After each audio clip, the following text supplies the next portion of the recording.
Before we get started, a few words on the Green Growth Knowledge Partnership, or GGKP as we call it, for those of you who may not be familiar with the initiative. We are a global network of 75 organizations and thousands of experts from the policy, business, and finance communities, all committed to working together to support a green economy transition. We do this through our three global knowledge platforms: the policy-focused Green Growth Knowledge Platform, the Green Finance Platform, and the Green Industry Platform. Not long ago, we also launched the Green Forum, an online community space that provides an opportunity for experts to engage directly with one another through public discussion boards and also public and private group discussions that are focused on a sustainable economy transition. I encourage you to visit and join the discussion on the Green Forum at www.thegreenforum.org, and also to join the 13,000 other experts currently receiving our newsletter by subscribing at ggkp.org/subscribe. Now, before introducing the opening speaker for today's event, I would just like to remind everybody to submit any questions and comments you might have during today's discussion by using the chat function. And of course, after the webinar, we'd appreciate it if you could take a few minutes to complete our short survey. Finally, please note that today's presentations, as well as a full recording of the webinar, will be available on our website at ggkp.org. So without further ado, it is now my pleasure to introduce the opening speaker for today's event, Dominic Mccormick. Dominic is a public policy analyst and environmental scientist with specialization in land use planning, water resource management, and climate adaptation with the United Nations Environment Programme. Dominic, I'm absolutely delighted to welcome you to today's webinar and hereby turn it over to you. Thank you so much, Hannes, and to GGKP for hosting and organizing this event. I'd like to thank all of the presenters that are here today, and especially the audience for your interest and presence here in this critical conversation. My name is Dominic Mccormick. I work with UNEP and as well as the Sustainable Infrastructure Partnership, which is a group of organizations working to support integrated approaches to sustainable infrastructure planning and development. At the UN Environment Assembly in 2019, member states passed a resolution that was specific to sustainable infrastructure. And in it, UNEP was tasked with working in two major areas. The first being to support member states in developing sustainable infrastructure as a means of implementing the Sustainable Development Goals. And two, to share best practices and enhance the sustainability of existing infrastructure. And under the coordination of this team at UNEP, we have followed this mandate, and just 2 months ago in February, we released two key documents. The first being the International Good Practice Principles for Sustainable Infrastructure, which is geared towards policymakers. It focuses on the early upstream considerations like governance structures, laws, decision-making processes that enable sustainability to be integrated throughout the entire infrastructure lifecycle. The second report is a critical companion to the first one, and it's called Integrated Approaches in Action. My colleague Joseph will be discussing that shortly. Now, when our team received this mandate to pursue this work, COVID-19, it wasn't a thing. Nobody could have anticipated how the pandemic would challenge our world today. And the Sustainable Infrastructure Principles, specifically the lessons from these three case studies, are important to understand, especially as we determine how to recover as many countries are exploring infrastructure investment as a way to help stimulate their economies and create jobs. But business as usual was not working for people. There's 3 billion humans that lack hand washing facilities at home. Business as usual was not working for the planet either. Emissions continued to rise, and 2020 was the hottest year ever recorded. When humans get scared or threatened, we return to what we know. we gravitate towards those things that are comfortable because it's known and it feels safe. There's many examples of this: a kid running to their mother's arms when they're scared by a dog that's on the street. Even hurricane and flood and wildfire survivors rebuild their homes in the exact same place again and again, despite those risks, despite those costs, because that home and that community is what's familiar. Changing is hard, and because we like to be comfortable. But doing something new and innovative takes a lot more determination. We're working truly against millions of years of evolution when we step into the unknown and trying to embrace change. It can be scary, but it's also necessary, especially when we're trying to chart a new course away from our previous and destructive path. These colleagues that I share the screen with today have shown their courage to try something bold, different, sustainable. They should be applauded first for their efforts in their own countries, but also because they're providing a roadmap and a guide to make it easier for others to follow in their footsteps. The 3 principles showcased here present examples of what a sustainable infrastructure future can look like. When people ask me what Build Back Better means, I share this reimagined future that centers equality and inclusivity, courage to change, and an intentional awareness about what our relationship is with our one and only planet Earth. So I invite you to join me in thinking about how to use our unique skills and experiences to reimagine and then create a future that does not repeat the carbon-intensive, short-sighted, destructive practices of the past, but instead creates a sustainable world that we can all be proud of. So I'm pleased to now introduce you to today's moderator, Apoorva Bajpai from the United Nations Office for Project Services, also known as UNOPS. Apoorva is an infrastructure sustainability and resilience analyst with a background in urbanization and international development, urban planning, as well as architecture. She has experience working on urban infrastructure development projects in South Asia with a focus on social and environmental sustainability. Apoorva?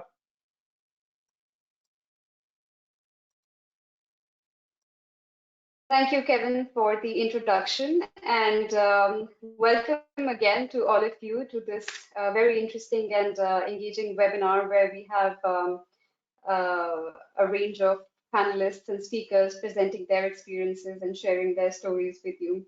So in the webinar today, we'll first hear from Joseph Price from UN Environment, who will introduce and talk about the integrated approaches and action case studies publication. We will then have 3 country case studies, which will be presented by Fabian Felix from the St. Lucian government. He'll be talking about the National Infrastructure Assessment. We'll also hear from Kevin Su, who will talk about Singapore's green buildings. And we'll hear from Sarva Chaudhary, who will talk about solar for health in Zimbabwe. This will then be followed by an open discussion on lessons learned and opportunities and challenges for sustainable infrastructure in the context of green recovery from COVID-19. This will be an opportunity to engage in questions and answers, which you can post in the chat, and our panelists will respond and take forward the discussion. So I now would like to invite Joseph Price from UNEP to provide an overview and introduction to the Integrated Approaches in Action publication. Over to you, Joseph. Thank you, Apoorva. So the report, Integrated Approaches in Action, a companion to the International Good Practice Principles for Sustainable Infrastructure, was recently published by UNEP for delivery at the first part of the 5th UN Environment Assembly at the end of February. And so it contains 10 country case studies to illustrate each of the 10 principles that Dominic referred to in a real-world context. So the cases were developed in collaboration with partners in the Sustainable Infrastructure Partnership, the Partnership for Action on Green Economy, and also UN member states following regional consultations, which were part of the implementation of the UN Environment Assembly resolution that Dominic referred to. And in the case studies, there's broad geographic representation with St. Lucia, Afghanistan, Mongolia, Ecuador, Singapore, Zimbabwe, Iran, Austria, Chile, and Malawi. And the report itself first sets out some of the so-called megatrends in terms of infrastructure investment, in terms of resource extraction related to infrastructure, and also projected infrastructure expansion globally and regionally. And then the individual country case studies highlight good practices, challenges, and key insights for advancement in relation to specific aspects of the principles.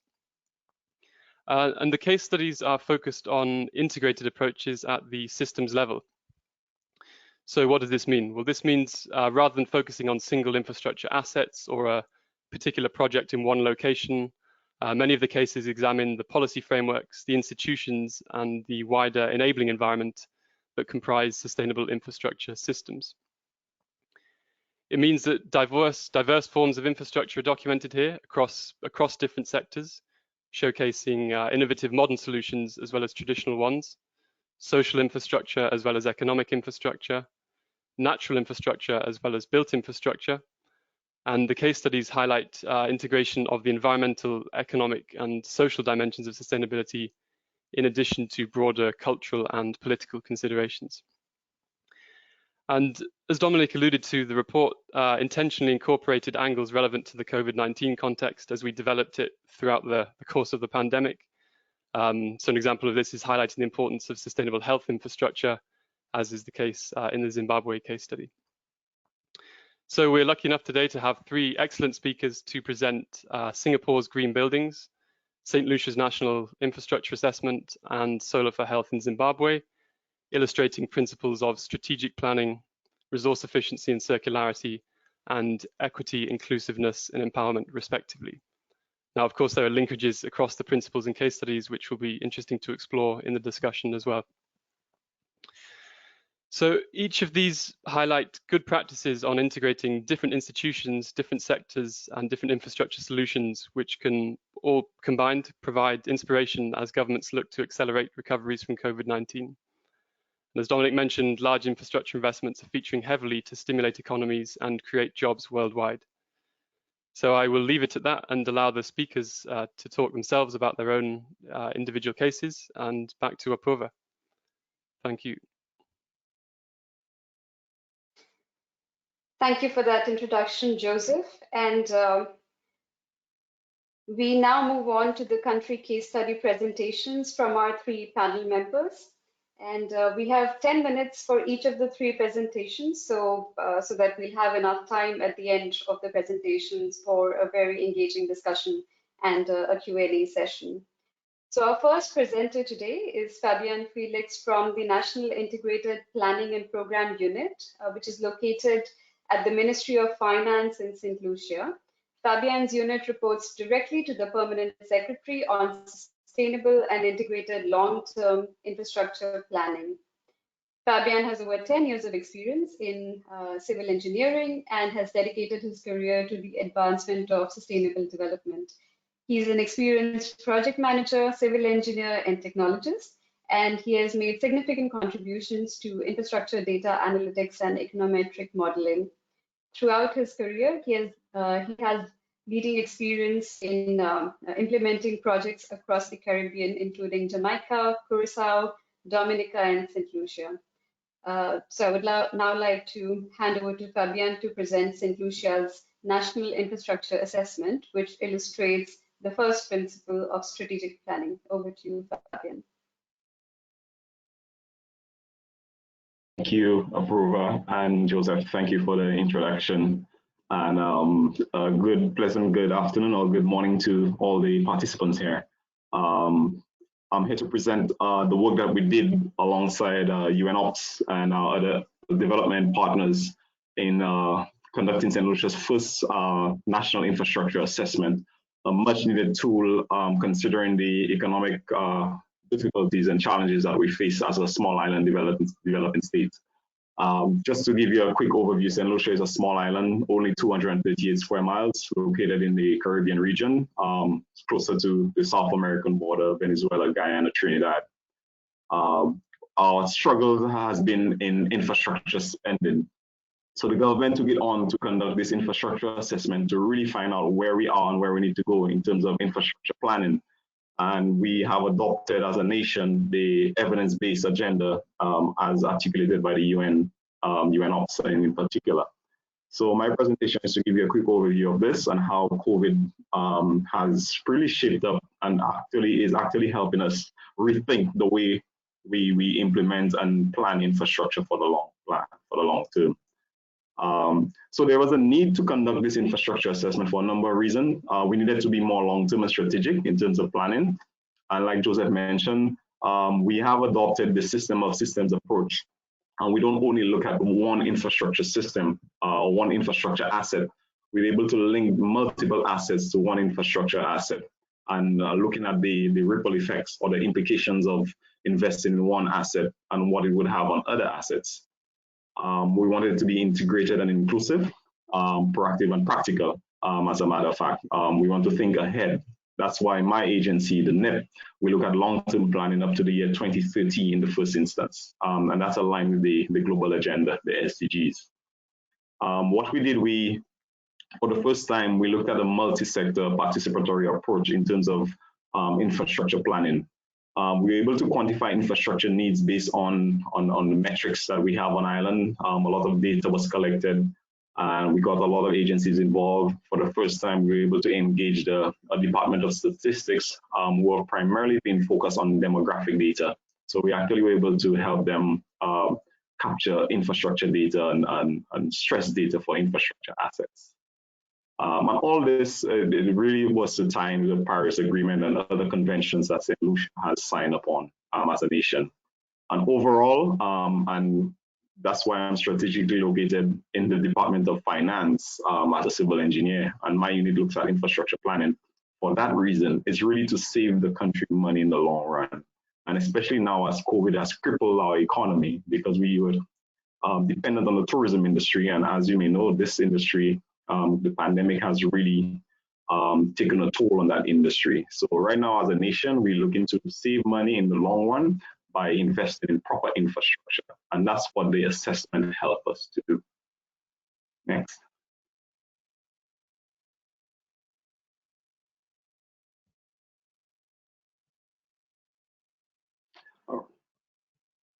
Slide number 2, please. Right, thank you. So the actual document, so just to give you an idea of what we did and how did we do it, we really delve into what agencies are involved in infrastructure planning. They range from ministry, government agencies, experts, professional engineers, architects, quantity surveyors, cost estimators, land surveyors, drafters, designers, utility works personnel. We delve into policy documents that exist. We delve into data sets, most of them without metadata, but we're able to interpret them into a way that we wanted to use them to help advise on long-term infrastructure planning. And lastly, we look at academic papers from across the globe and best practices around other nations. So that's what underpinned our study for conducting the National Infrastructure Assessment, a participatory approach, one that involves all stakeholders. And that's why this actually, the head of state has actually endorsed this document, and we're looking to have it ratified by cabinet so that it could be a living document and one we can conduct every 5 years per se, to help advise on the long-term planning of infrastructure. Next slide.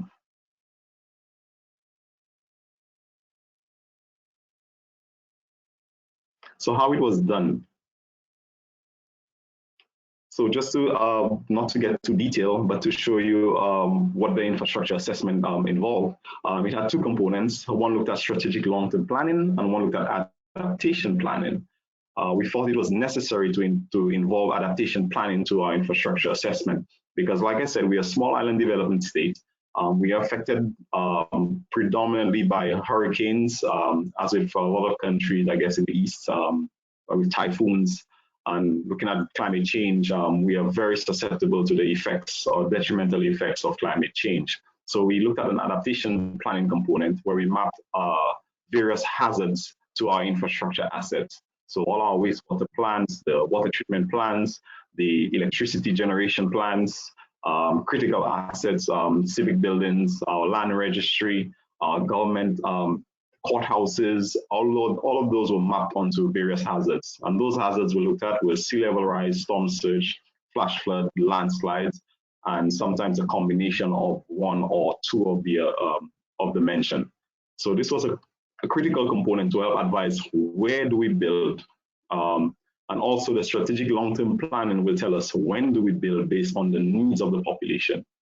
Our population is driven by the local population, the demographic, and also tourism arrival. Because like I said, tourism is our main industry. It contributes to over 65% of our GDP.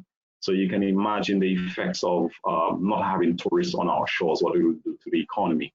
And that's why it's so important to plan the infrastructure properly, because without that revenue coming in from the tourism industry, we have to really watch how we spend on infrastructure. And the pandemic has opened up an opportunity to get it right once and for all. We do not want to be spending money on unnecessary infrastructure. We want infrastructure that's sustainable, resilient, fits the purpose, and of course, will sustain or help augment other infrastructure investments that are being done on island. The Prime Minister of St. Lucia just released a budget for infrastructure. It's actually one of the highest ever proposed by a government of St. Lucia, in excess of almost 1 billion EC dollars. That equates to a little over half a 500 million US dollars. It's significant considering our small country of only 180,000 people. So it's essentially critical that we, as a country, look at how we spend that large infrastructure budget. And the infrastructure assessment that you see on the screen, or I'm presenting on, it will guide the spending of that budget for infrastructure. So this document is very relevant. It is being used.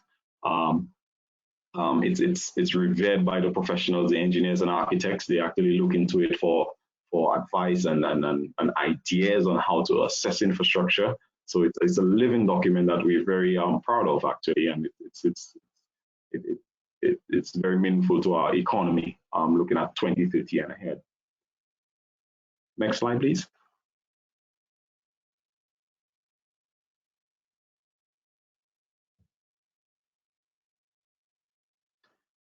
So just to give you an example of how effective or what type of metrics that we're able to reveal to policymakers, because oftentimes we found that if you don't present the data in a way that they're not familiar with, they might not take it on. So we have several infrastructure investments going on. For example, we have a massive airport expansion and cruise expansion. And this graphic actually shows the effects of investing in that infrastructure or constructing such assets on our nation. So with the airport and cruise development, it will increase the waste by 12%. There's a 36% demand on our electricity or energy supplies, 9% increase on our potable water demand, and a 13% increase on liquid waste for our country. So from those investments, we're able to advise and inform the respective utility agencies to be prepared for that large investment in the airport and the seaports. So this is just one example of how we're able to show the system of systems and how, for the first time in St. Lucia, we're able to track down the ripple effects of investing in infrastructure. And COVID, of course, like I said, we're actually extra careful considering the COVID situation and how we recover in terms of green recovery. So those investments, we try our best as possible to ensure that they're green, they're sustainable, and it's an opportunity that we have to really improve on what we've been doing over the past couple of years. Next. So just to give an example of the water sector, this is my last slide. Just the water sector, some of the investments that are being made in the water sector. So from the infrastructure assessment, we've realized that the water sector is in dire trouble because we only have one major water treatment plant and one major dam serving the entire island. So we've been able to advise on other ways to improve on the water sector to make it more resilient and have more redundancy in the lines. So this is just one example of the water sector. So right now, the water agency, they're looking on how to to augment their water networks to make it more reliable, safer, and have that redundancy in the line, because as you know, water is life. So in a nutshell, this is what we've done in St. Lucia. It's a work in progress. We still are in the communications phase. I'm trying to get this document to all our partners to make sure that they approve of it, to make sure that they endorse it, to make sure that they understand it, because without that, it might just be a report sitting on a shelf in an office somewhere. So I'm very happy to share this with you. I will put a link in the chat so persons can download a copy of the assessment if they need to.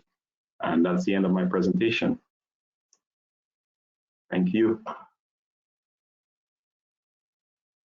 Thank you very much, Fabian, for that very insightful presentation on St. Lucia's National Infrastructure Assessment. Our second speaker today is Kevin Su from Center for Livable Cities at the Ministry of National Development in Singapore. Kevin leads the Resilience and Sustainability Research Cluster at the Center for Livable Cities in Singapore, which is a division of the Ministry of National Development. He focuses on urban sustainability, energy efficiency, and low carbon development, as well as climate resilience. As a research fellow at the Urban Redevelopment Authority, URA, he also supports efforts to utilize digital technologies in city planning and heritage conservation. He has worked on both sides of the Pacific, including Shanghai, Beijing, Hong Kong, and San Francisco. I would now like to hand over to Kevin to present Singapore's Green Beltings, which illustrate the fifth principle of resource efficiency and circularity. Over to you, Kevin. Hi, everyone. I'm very glad to be here today to briefly share about green buildings in Singapore. Much appreciation to GGKP and UNEP for organizing today's events, and to Apurva for moderating. My name is Kevin Su. As mentioned, I'm a Senior Assistant Director at the Center for Livable Cities. We are a division of the Ministry of National Development in Singapore. And our Resilience and Sustainability Research Cluster is looking at issues ranging from low carbon development to urban energy challenges, food security, and also developing climate resilience in cities worldwide. I was asked on the next slide to share a bit about UNEP's guiding principle number 5 and the case study in the UNEP publication that looked at Singapore. And so this principle is about circularity and the use of sustainable technologies and construction materials to minimize resource footprints and cut down on emissions, waste, and other pollutants. And so I'll be talking a bit then about, in Singapore, how we deploy green materials, designs, and technologies.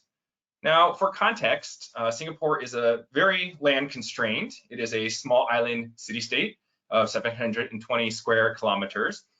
The construction industry is a vibrant part of the economy. And as we transition from slums to high quality housing and places of work, new buildings were certainly part of that story of urban development.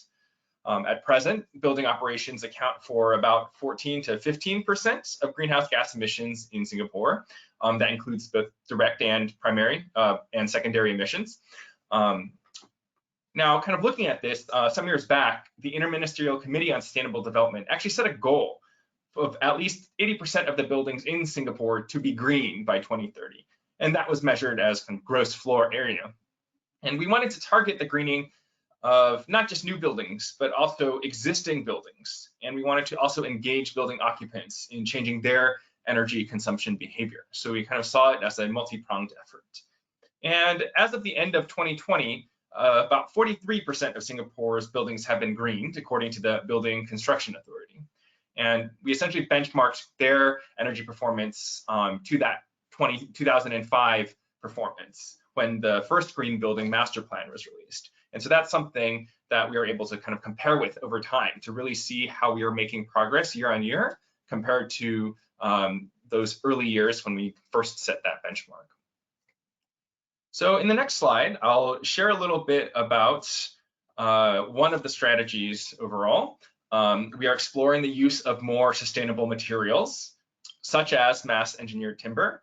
Here we have an image of Nanyang Technological University's new business school, which, when it is completed, will be one of Asia's largest wooden buildings. A decade ago, the Samo Eco Green Building was the first in the region to use concrete. We have up to 100% recycled concrete aggregate. And that was derived from construction and demolition waste. So instead of discarding construction waste as rubble, we want to be able to use it in our construction process. And so when you look at the use of these types of materials, the Building and Construction Authority isn't simply sitting back, it's actually actively staying on top of these trends and helping to inform the development community about how they might be used. And R&D is also going into these efforts. For instance, there was a $15 million Sustainable Construction Capability Development Fund. That was essentially aiming to develop capacity to recycle waste arising from the demolition of buildings and to use those recycled materials for construction. And we're seeing new fruits born from that. There was also an Energy Innovation Research Program, which put out a grant call for building energy efficiency technologies. And so, as we push forward this frontier of new materials and new building technologies, both kind of putting out information for the public to understand and specifically for industry to understand, and also funding R&D for new types of solutions is part of the effort. In the next slide, Singapore is a tropical country, and in our third Green Building Master Plan, we actually had the intention, as we stated, of becoming a global leader in green buildings with special expertise in the tropics and subtropics, enabling sustainable development and quality living.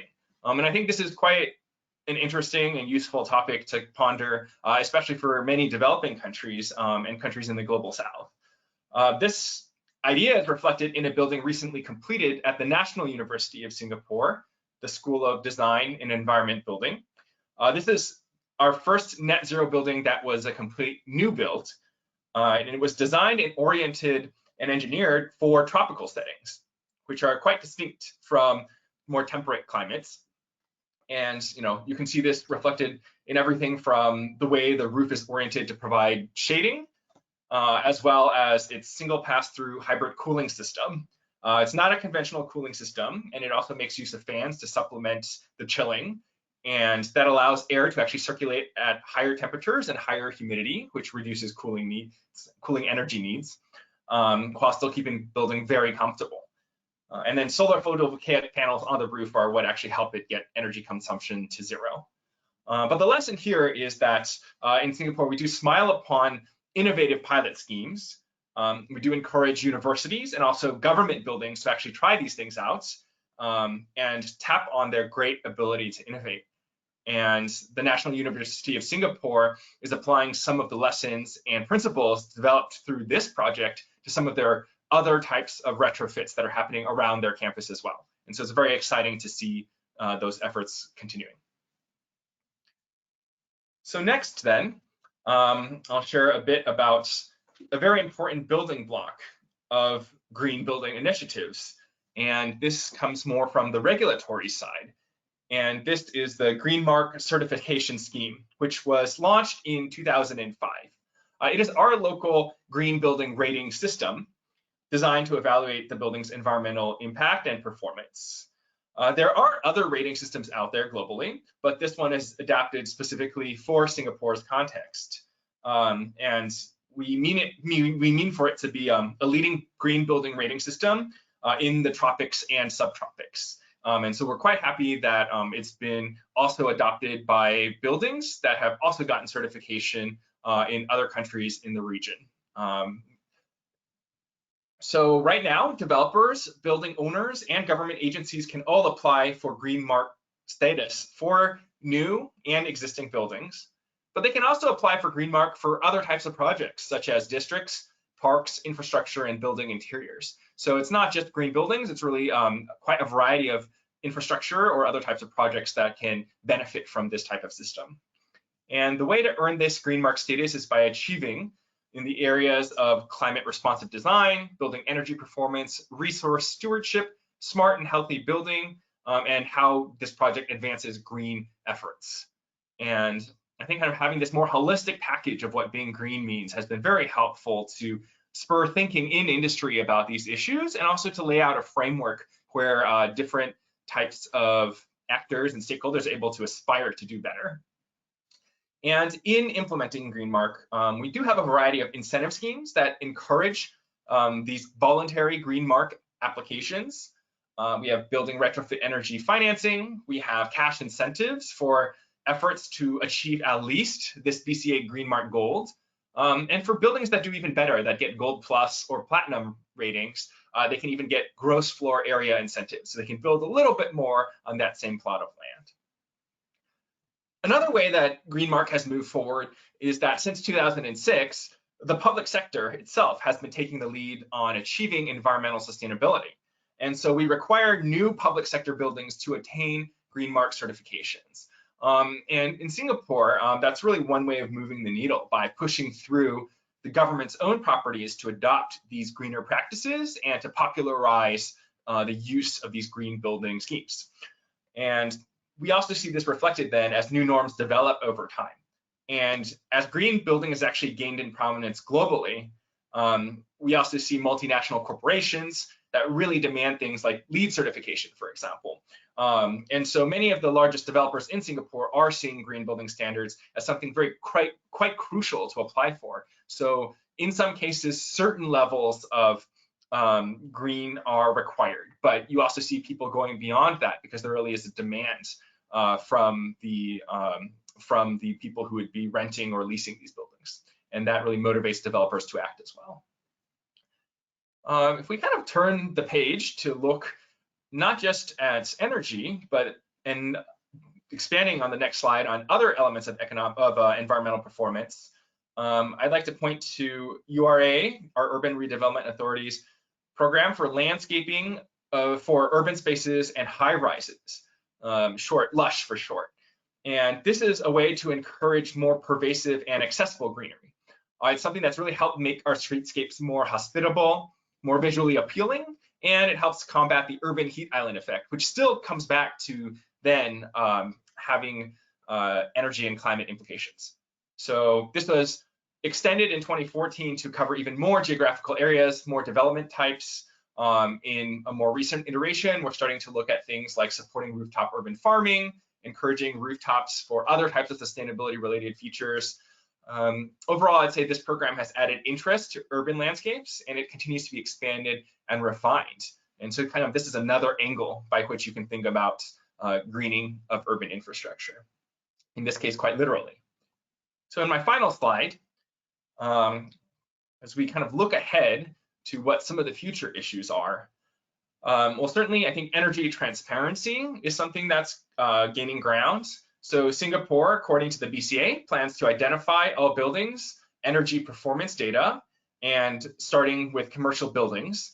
And that'll potentially happen in the second half of 2021, because we're trying to have building owners benchmark their building's performance against other similar buildings. And that really lets them know where they stand relative to the crowd. That same Building and Construction Authority will also raise the minimum energy requirements for new and existing buildings that undergo retrofits.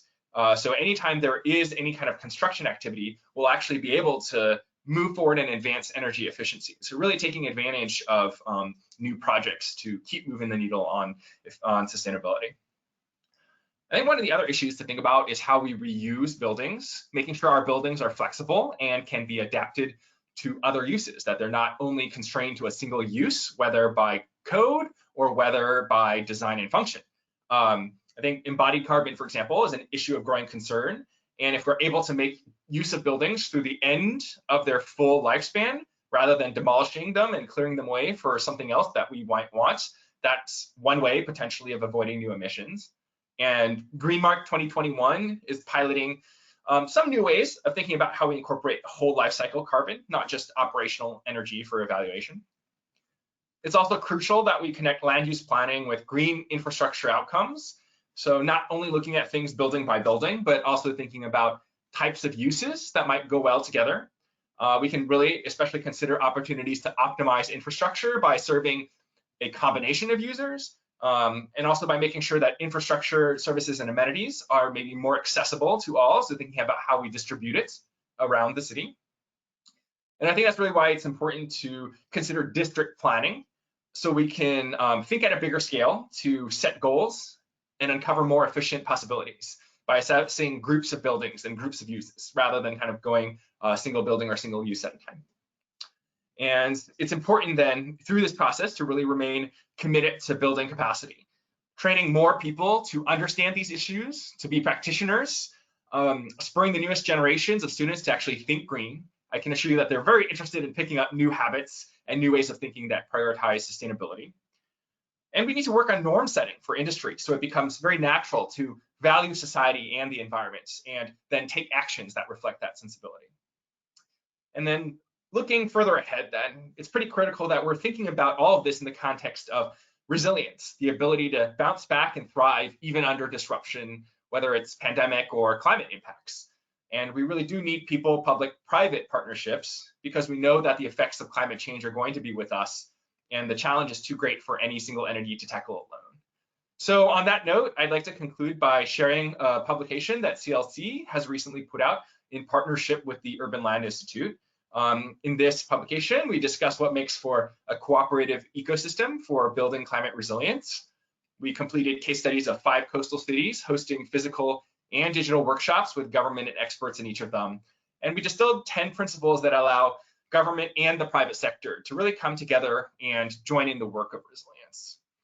So, in conclusion then, it's really both about building back better, but it's also about being adaptable and preparing for future challenges, as my colleagues on this panel also shared, and really forming whole of society coalitions that can tackle those challenges together.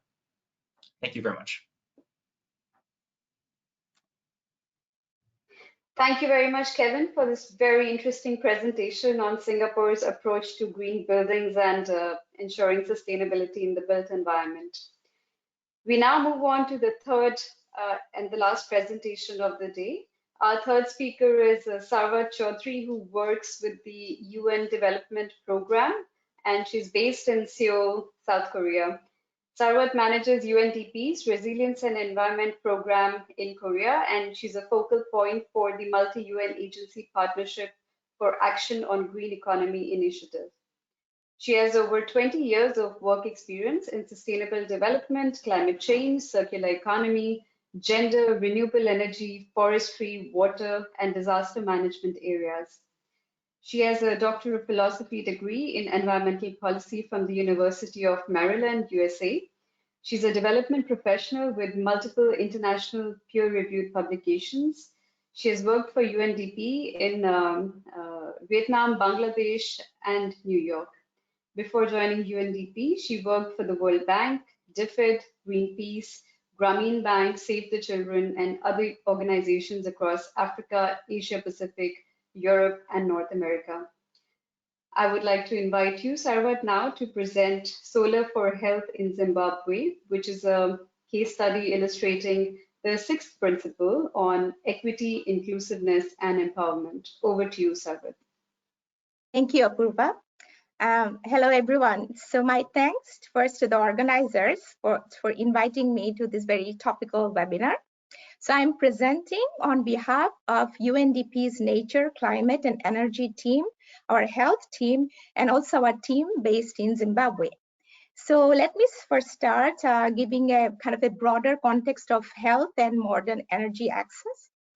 Approximately 840 million people in the world do not have access to electricity, and 570 million of them live in sub-Saharan Africa, where 1 in 4 clinics has no energy at all.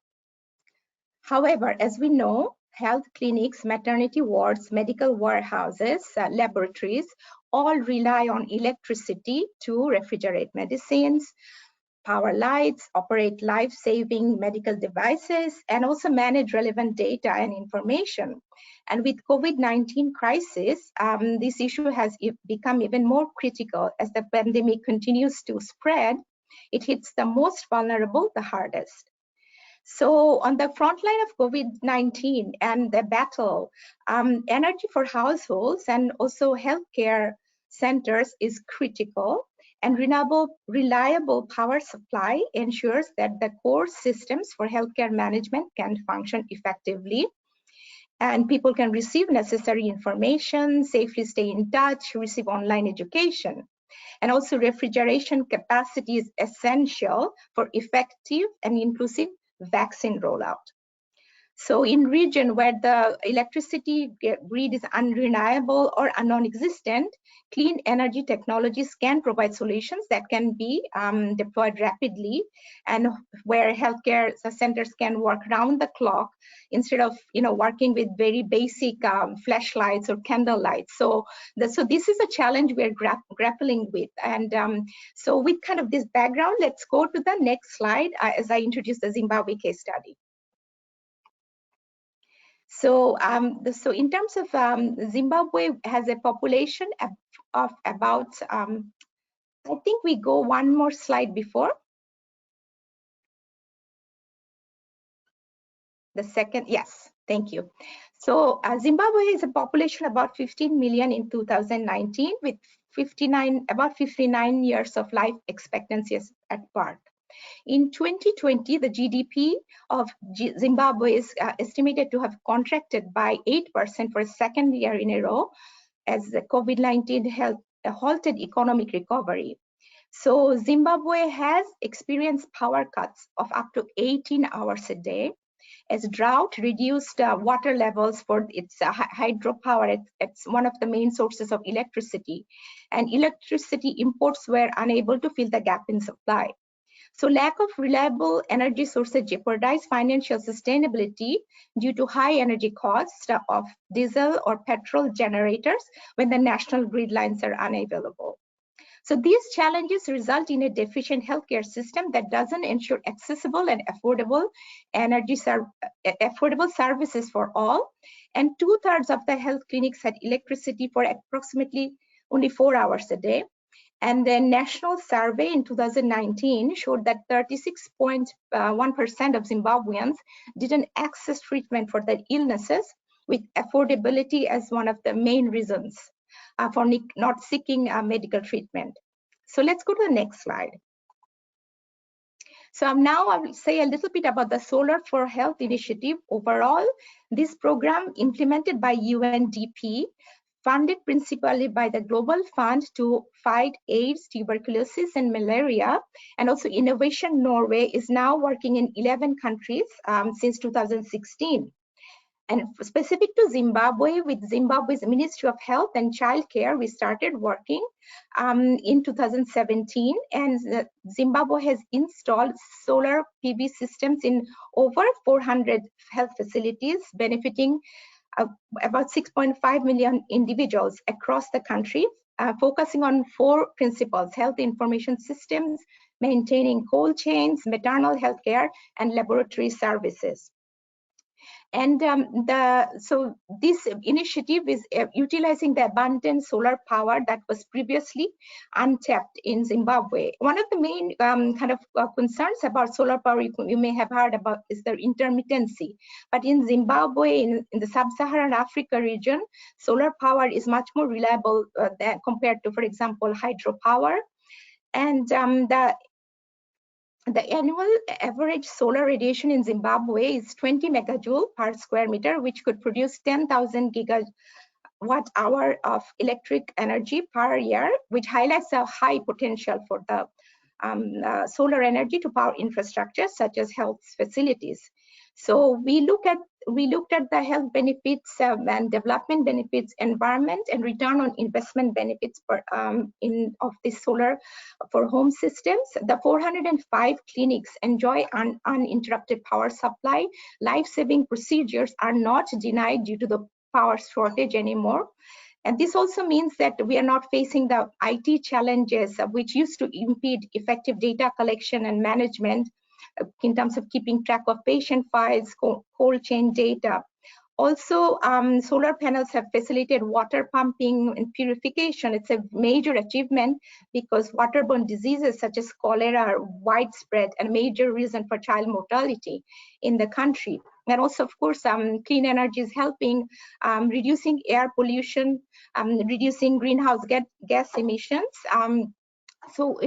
benefiting climate mitigation, and also the decommissioning of highly polluting and noisy diesel generators improves the local environment. The consistency of the health, the energy in the health sector also helps withstand the negative impacts of climate change in terms of major weather events like droughts that can affect the traditional power supply. In the terms of development, the broader benefits include creation of green jobs and development of local service providers and markets for solar power.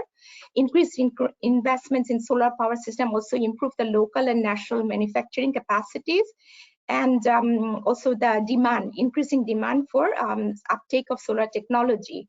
In terms of investment, approximately an investment of $100,000 can build solar systems for 7 primary healthcare facilities. So investing $50 million can bring solar system in half the health facilities in medium-sized countries. And here in Zimbabwe, we are seeing that integrated solar and health infrastructure has brought economic and financial benefits and reduced electricity bills by up to 60%.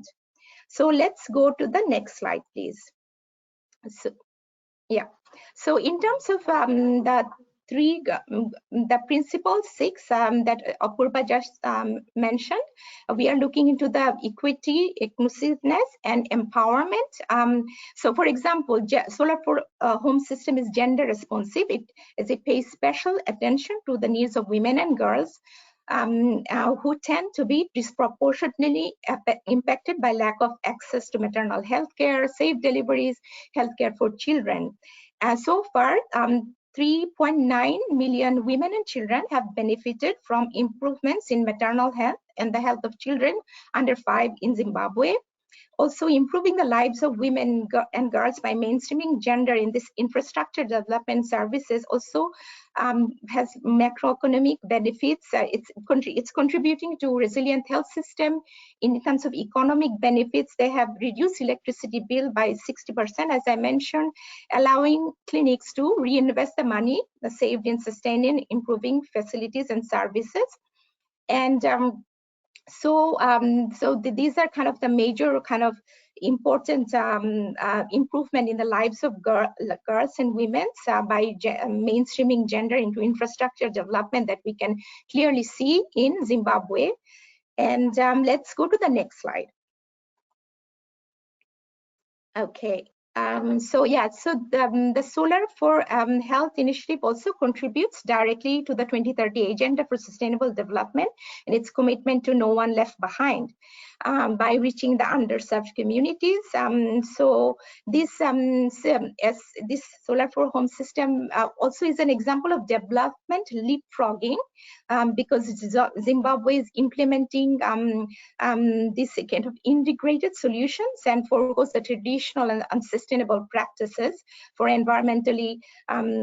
moving to environmentally sustainable ones that are aligned with several of the SDGs, specifically SDG 3, good health and well-being, SDG 5, gender equality, 7 on affordable and clean energy, SDG 13 on climate action, 17 on partnership and goals. So you can see those SDGs also in the slide. So some of the numbers in terms of how they have benefited and different SDGs. So let's go to the next slide. Okay. So yes, so the Zimbabwe Solar for Health case study. Of course, let me mention some of the challenges. One broadly recognized limitation of the model in Solar for Home system is that currently it doesn't ensure adequate operation and maintenance, including safe management of waste throughout the entire life cycle of solar energy system, which is about 10 to 15 years. But this is an issue in any solar home system. And so Zimbabwe is, for example, safe disposal of batteries. Zimbabwe is in the process of developing a detailed maintenance plan and also conducting training with selected partners. And if we can look into kind of the key insights that we get from this initiative, the Solar for Health initiative in Zimbabwe shows a balance between social and economic priorities, ensuring allocation of resources to inclusive social infrastructure, It provides a stable, clean, and reliable energy supply, even in the most remote locations, meaning more patients can access quality services. So this is kind of helping the inequities that exist from urban areas and most remote areas that don't have access to modern energy. They traditionally didn't have access to modern energy or health services.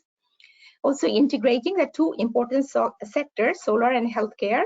This results in lower power bill for health facilities, and vital budget savings can then be reinvested to other important priority development programs.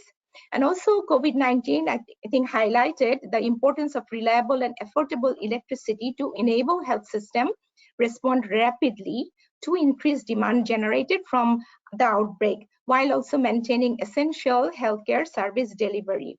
And targeted and integrated investments for social infrastructure, for example, as we see in Zimbabwe, can be a very important and key to building resilience to future crises. And I think now we can go to the last slide. Okay, so this side is the Solar for Health initiative transformed more than 500,000 community lives and a vast number of households so far. And with this global fund grants, we supported installation of 405 solar system at various institutions around the country, which and resulting in between 5 to 40 kilowatt of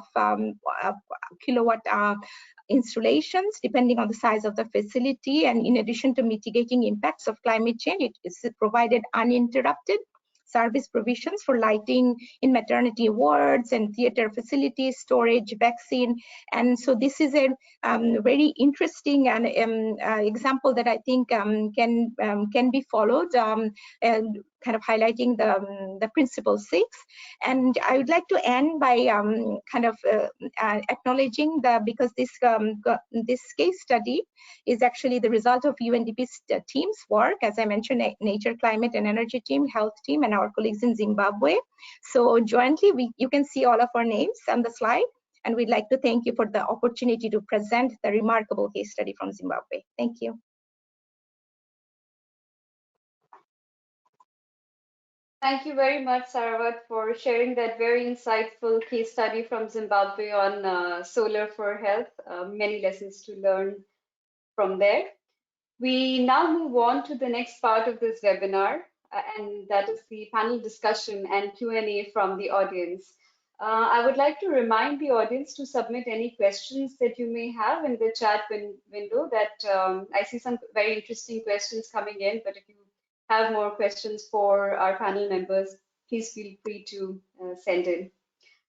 I would like to begin the panel discussion by posing a few questions to each of the three panelists. And the first one is on COVID-19. So what lessons can we draw from your country case study in the context of COVID-19?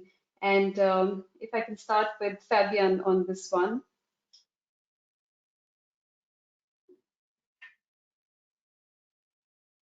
Yes, thank you, Apurva.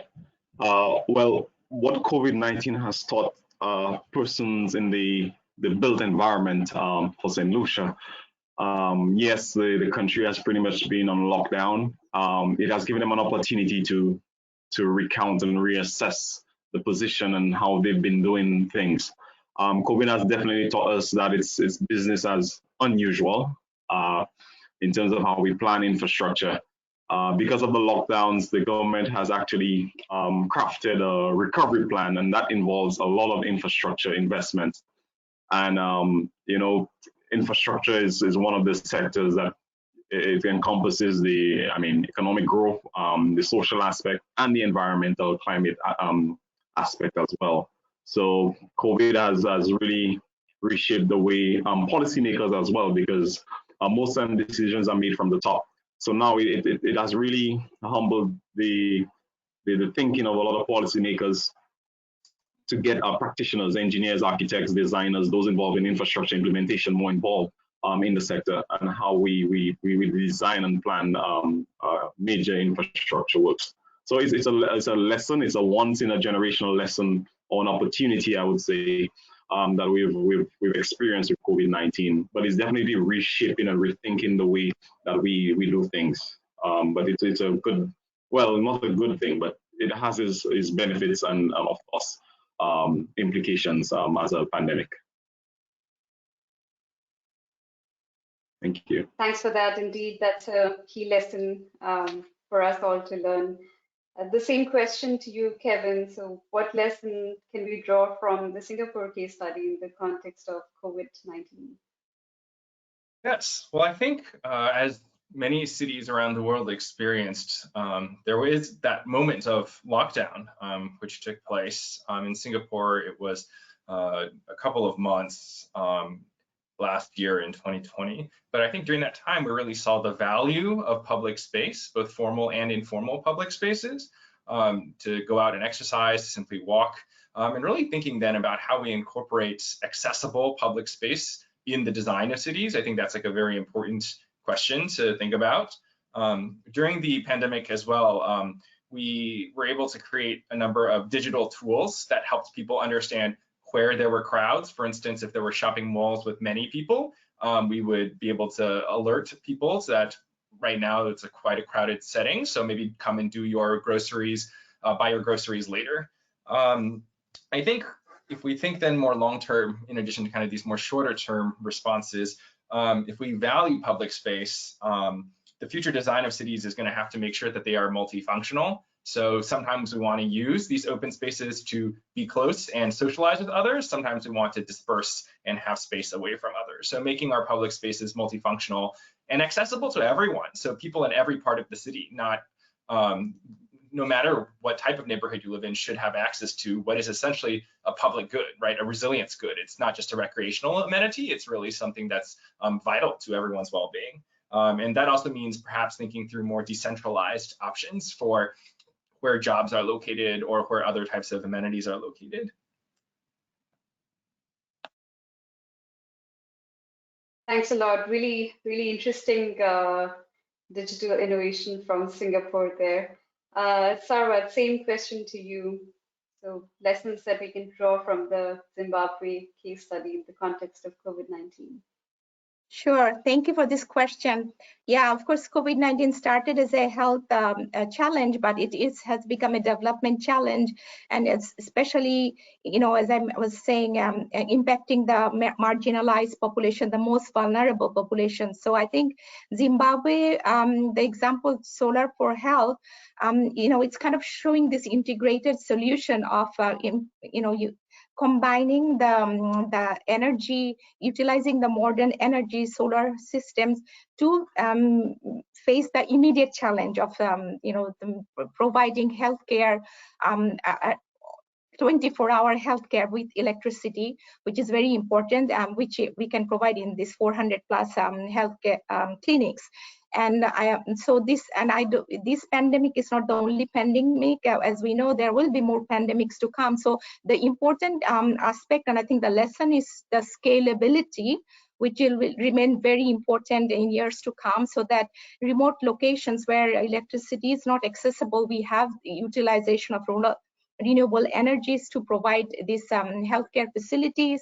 And of course, this is also taking care of the gender issues and taking care of the most vulnerable, so no one is left behind, to use that 2030 language, agenda language.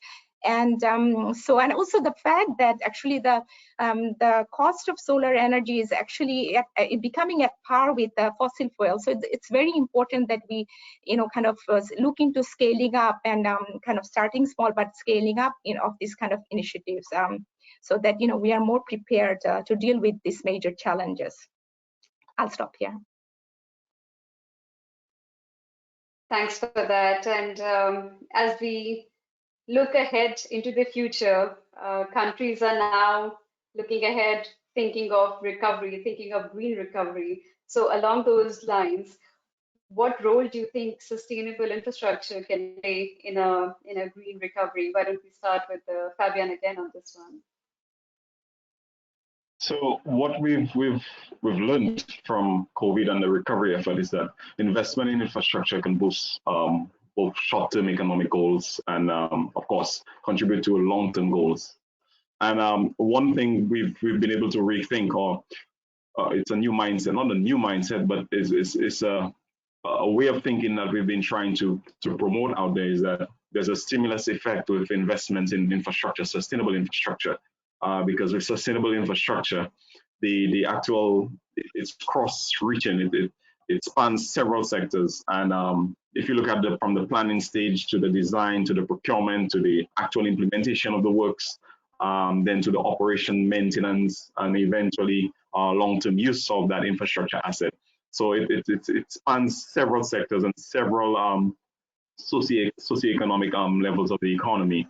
It touches lives of women, men, children. So we've been able to look at infrastructure in that light, and that's one of the reasons why St. Lucia has been able to government has made a decision to invest so much in infrastructure this financial year, simply because they've been able to understand the impact that infrastructure will have on all members of society.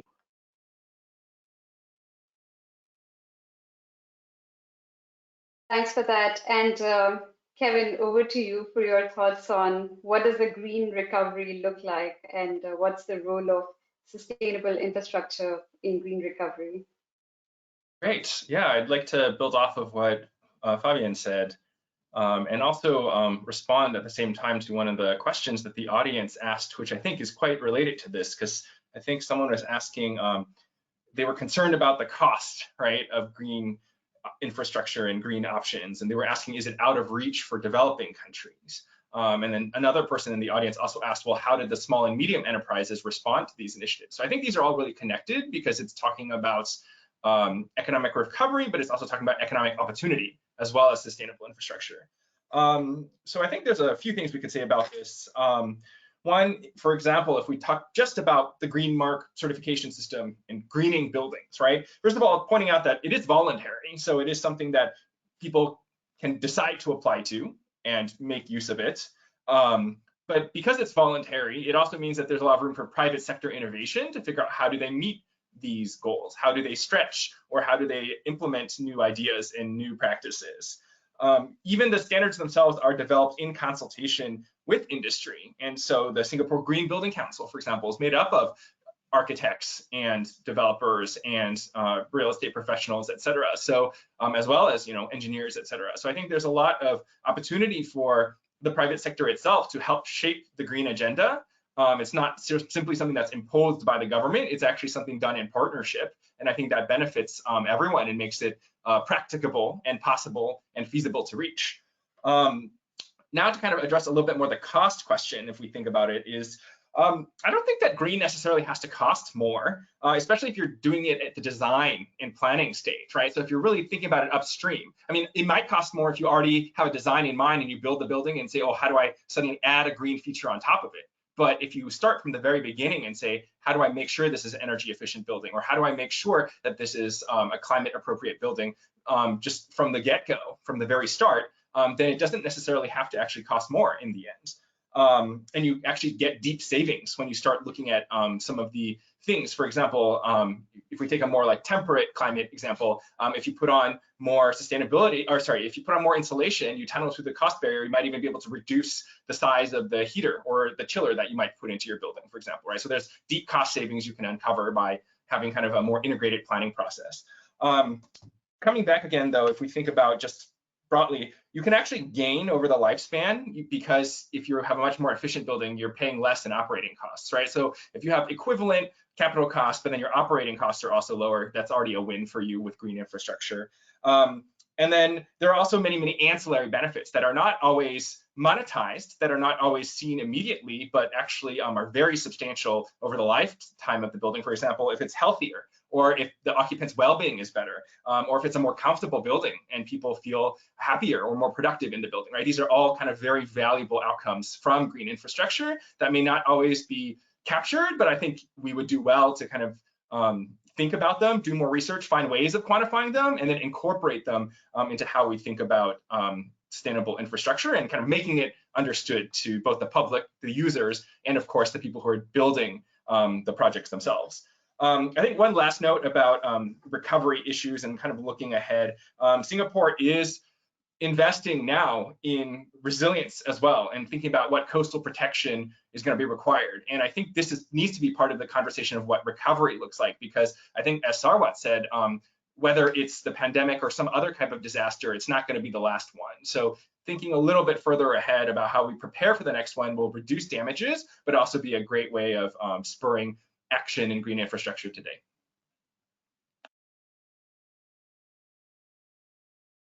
Thanks for sharing your thoughts on green recovery. And Sarva, the same question to you. What does green recovery look like? Thank you. I agree with Fabian and Kevin. So one point I want to add would be on the return on investment issue, because the economic return on sustainable infrastructure, for example, building up renewable energy plants or eco-friendly public buildings, low carbon transportation, energy efficiency, they create studies show that 5 times more jobs than investment in fossil fuels. So this green jobs opportunity is a great opportunity that we can look into, and also investment in resilient infrastructure in developing countries. Climate resilient infrastructure can return actually $4 for every $1 investment from a World Bank study. So we have a lot of studies that shows that investing in green infrastructure pays off in the long run. But also, I think I would kind of add the caveat that we are talking about green recovery and building back better, but when we look into recovery projects, they are not very green yet. We are talking about Green New Deal in different country contexts. So this is actually, we need to really seriously consider this in terms of green recovery, actually climate sustainable. So, also kind of looking to policy issues, for example, fossil fuel subsidies and things like that, moving away from those to actual green recovery, which also will make us climate resilient in the future. So yeah, I'll end here. Thanks. Thanks to all 3 of you for those. And we have some interesting questions coming in from the audience. The first one, I guess we can take, is around scalability as well as replicability of the case studies and good practice that was shared today. So Kevin, why don't you take this one, which is on the challenges of replicating the successful case study in Singapore across developing countries in terms of policies, tools, regulations, technology, capacity, and finance. So you touched a little bit in your presentation upon how this can be scalable and replicable in similar contexts. So would you like to share what needs to be done to make it actually replicable, and what are the challenges on that? Sure, thank you for that question.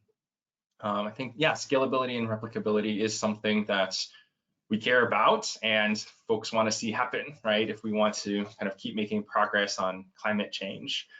I think just a few remarks on this. One is because Singapore's experience is in the tropics, right? It is a tropical country. I think that already makes some of the lessons useful to other countries that are in a similar climate, perhaps in a way that lessons or technologies that might work in more temperate climates may not always be the best suited for tropical climates. But there's that advantage here that some of the ideas that are implemented are suited for these conditions. I think a second really important thing is that it's not only about technologies. It's one of the things that for Center for Livable Cities, we really see is that oftentimes it's a matter of governance, and that kind of is what is driving it, right? It's like that commitment to take action, that ability to pull together your group of stakeholders, and the ability to follow through and implement. These are all related to governance issues. So it's not just a matter of having a particular technology or having a particular solution on hand. In fact, many great options may not necessarily be very high tech at all, but they just have to be implemented and enforced at the local level, or really incorporated into design schemes, and making sure that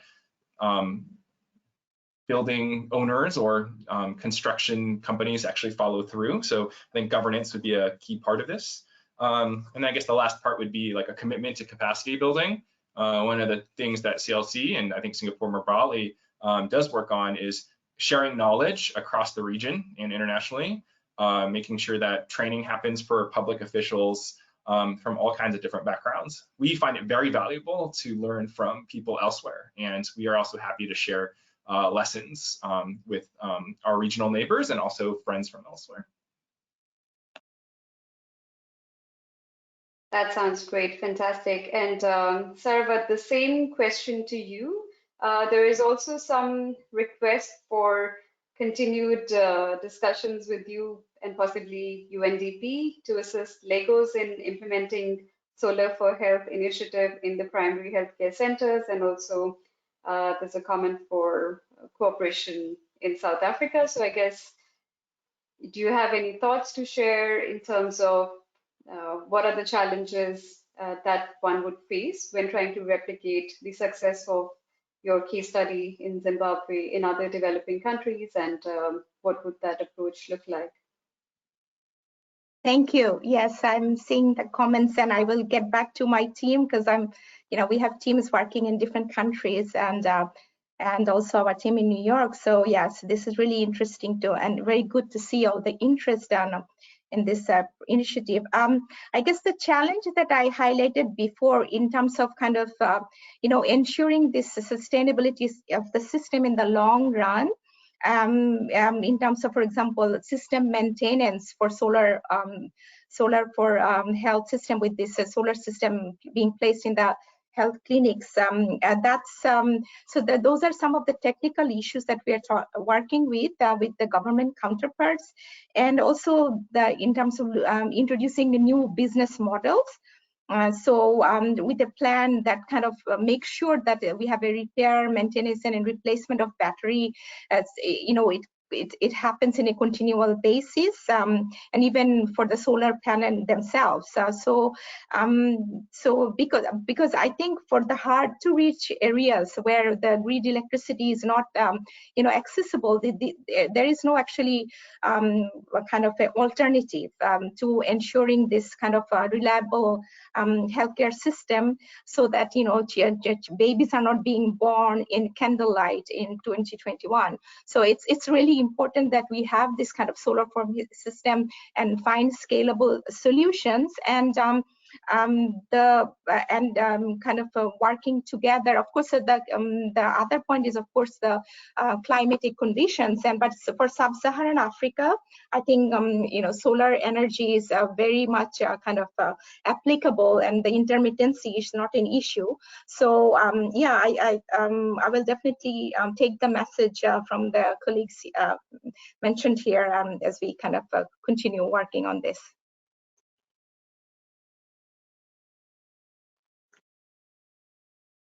Thanks for sharing that. And we have a question which it'd be great if Fabian can address this one. Knowledge-based PPPs can be used for upskilling and reskilling employees working in infrastructure in order for more projects to be implemented. How can education support resilient infrastructure development? Okay. If I understand clearly, referring to PPPs in terms of driving infrastructure investments. Am I correct? Yes.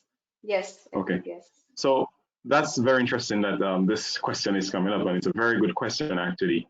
I know in our case in St. Lucia, we've had a housing deficit for quite a number of years, and it's been accumulating over the past, I would say, 10 years. And one bank, a local bank, actually has stepped in and agreed to form a PPP with the government of St. Lucia to really take on the housing issue.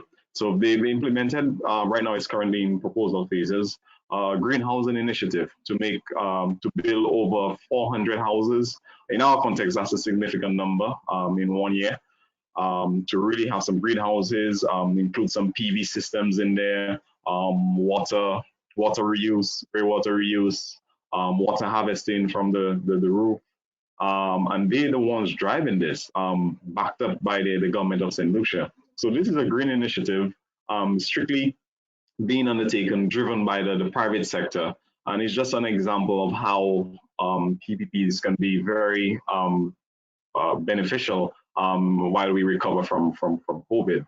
And this is just one example, but currently I know we're working on other initiatives to get PPPs ongoing for various infrastructure investments, especially road networks. We don't have a toll system here. So in terms of getting revenue, because most PPPs, they need some type of return on the investment. So they look at strategic initiatives that they can benefit from. So that's where government comes in, whether to incentivize some of those initiatives, where they can lend a hand to encourage that type of partnership. But it's definitely a solution. Not everything has to be done by central governments. The private sector entities out there would want to invest in such investments, ports, seaports, redevelopments. They are very interested in those type of infrastructure investments as well. So it's definitely a solution, and it's something I would encourage all member states to get into. It's a way to go, and it wouldn't cost taxpayers that much upfront. Because steady the investment is being done by a private sector, and some of the risk is actually transferred to the private sector as well. Thanks for that, Fabian. And we'll take one last question, and yeah, maybe it'll be great if Joseph can answer this one for us. So Joseph, drawing lessons from COVID-19, what are the most effective real-life tools and strategies to promote awareness and accountability on planetary health, and particularly in terms of industrial fishing, industrial food production, and unsustainable housing? So from your experience at UNEP. Yeah, thank you for the question. I think I'll use this opportunity to mention UNEP also is managing a sustainable infrastructure tool navigator, which is specifically designed to help implement the principles and incorporate sustainability at different stages of the infrastructure lifecycle.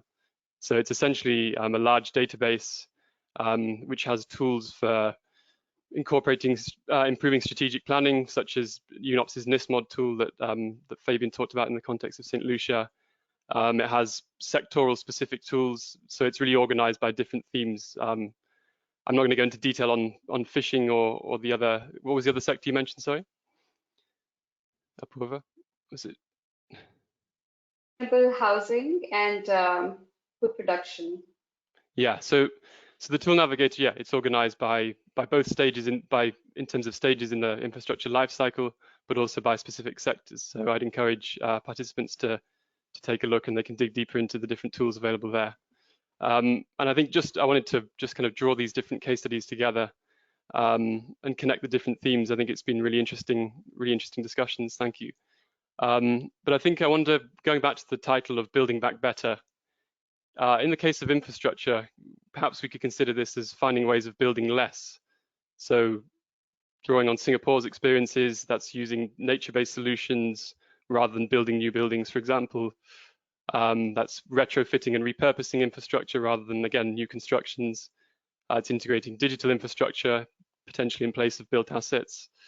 And in terms of St. Lucia and strategic planning, that's using data to really understand infrastructure needs long term, and having a kind of demand-driven approach to really understand where infrastructure really needs to be built and how to meet services most efficiently.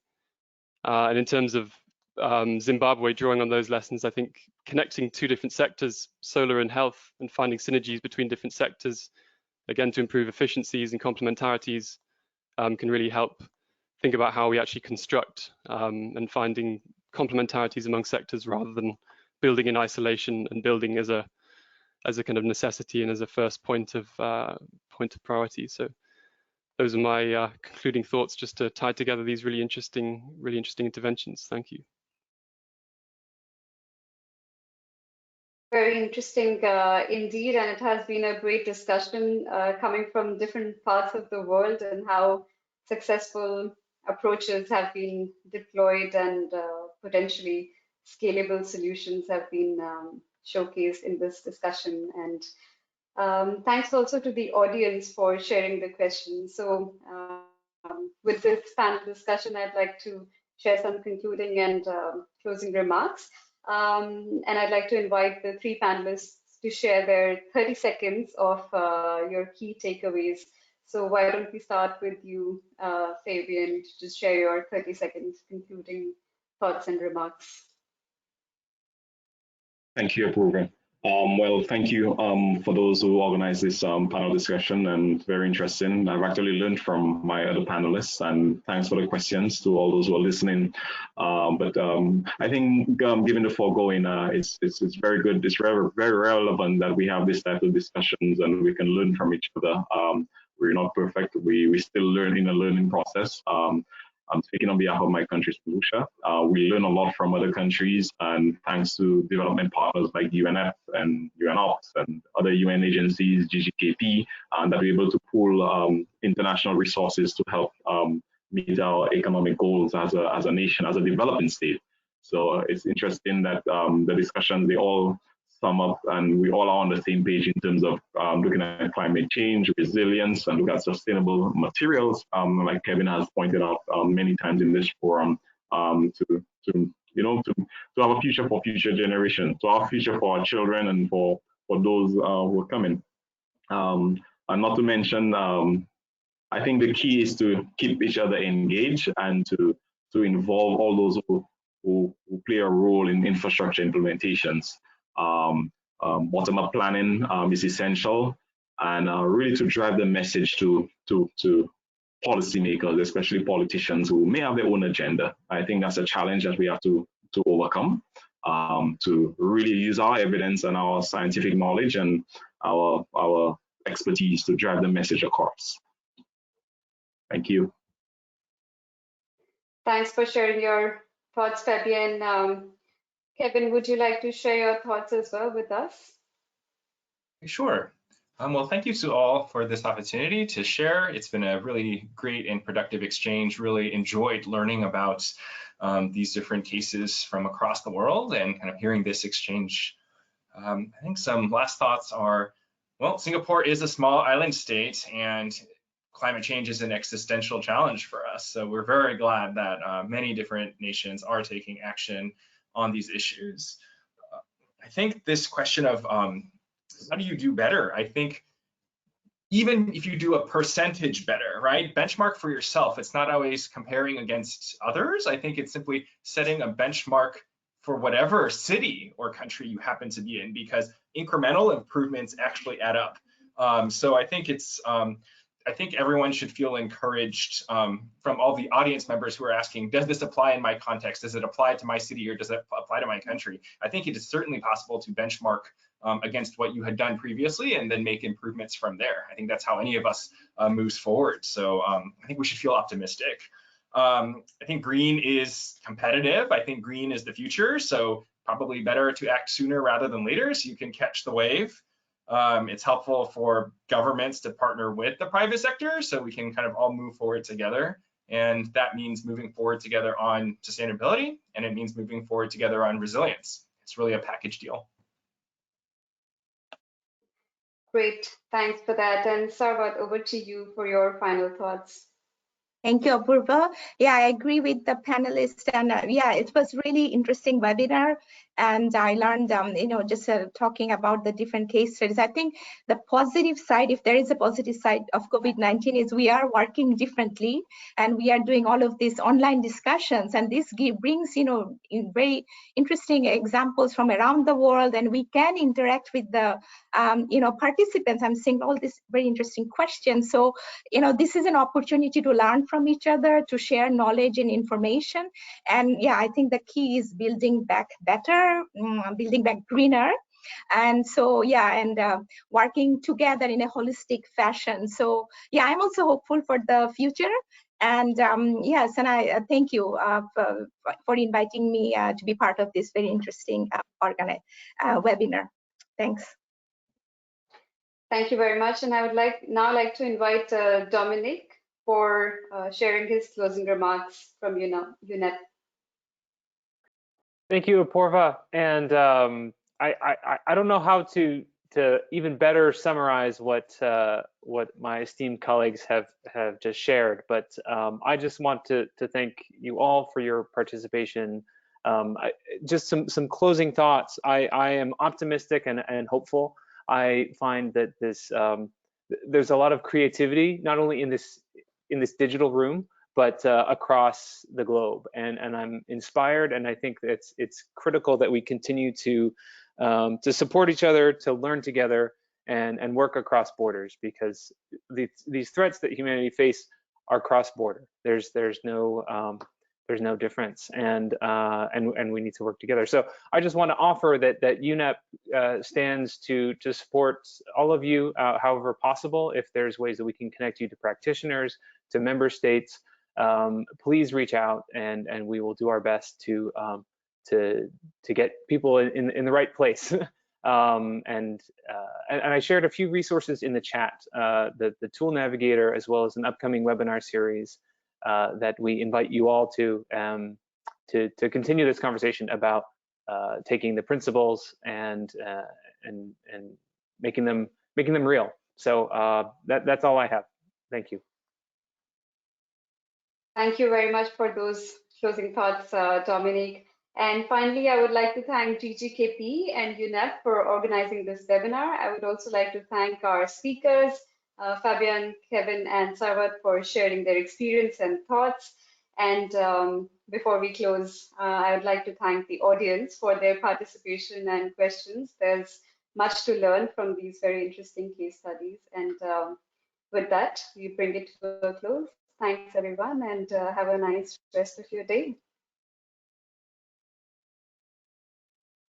Bye-bye. Thank you.